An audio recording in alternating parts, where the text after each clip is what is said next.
Welcome to Archana's వంటిల్లు. ఈరోజు మనం అందరికీ ఇష్టమైన రెసిపీ ఉప్మా ఎలా చేసుకోవాలో చూద్దాం. ఫస్ట్ ఆనియన్స్ని సన్నగా పొడుగ్గా కట్ చేసుకోవాలి. అలానే టమాటాలని కూడా సన్నగా కట్ చేసుకోవాలి. తర్వాత పచ్చిమిరపకాయలు, క్యారెట్, అల్లం, పొటాటో అన్నింటినీ సన్నగా ముక్కలు కట్ చేసి పెట్టుకోవాలి. తర్వాత బొంబాయి రవ్వ 2 కప్స్ తీసుకొని కళాయిలో కొంచెంసేపు ఫ్రై చేసుకోవాలి. ఇప్పుడు అదే కళాయిలో కొంచెం ఆయిల్ తీసుకొని అందులో తాలింపు వేసుకోవాలి. తాలింపు ఫ్రై అయినాక ఆల్రెడీ మనం కట్ చేసి పెట్టుకున్న ఆనియన్స్, పచ్చిమిరపకాయలు, అల్లం, సన్నగా కట్ చేసి పెట్టుకున్న వెజిటబుల్స్ అన్నిటిని వేసి బాగా కలుపుకోవాలి.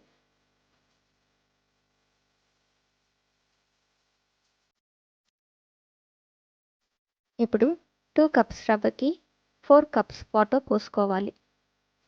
నీళ్లు మరిగేటప్పుడు ఉప్పు, 2 టేబుల్ స్పూన్స్ నిమ్మరసం వేసుకోవాలి. నీళ్లు బాగా మరిగాక స్టవ్ సిమ్లో పెట్టుకొని ఆల్రెడీ మనం ఫ్రై చేసి పెట్టుకున్న రవ్వని వాటర్లో నెమ్మదిగా పోసుకుంటూ కలుపుకోవాలి.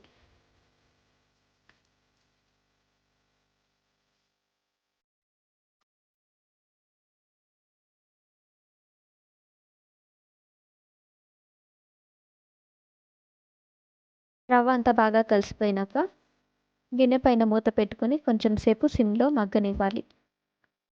ఒక 5 మినిట్స్ తర్వాత ఉప్మా రెడీ అయిపోతుంది. చూసారా, ఇంట్లోనే ఎంతో ఈజీగా మసాలాలేమీ లేకుండా ఉప్మా ఎలా చేసేసామో. ఈ ఉప్మాని కనుక మీరు వేడివేడిగా సర్వ్ చేస్తే చాలా టేస్టీగా ఉంటుంది.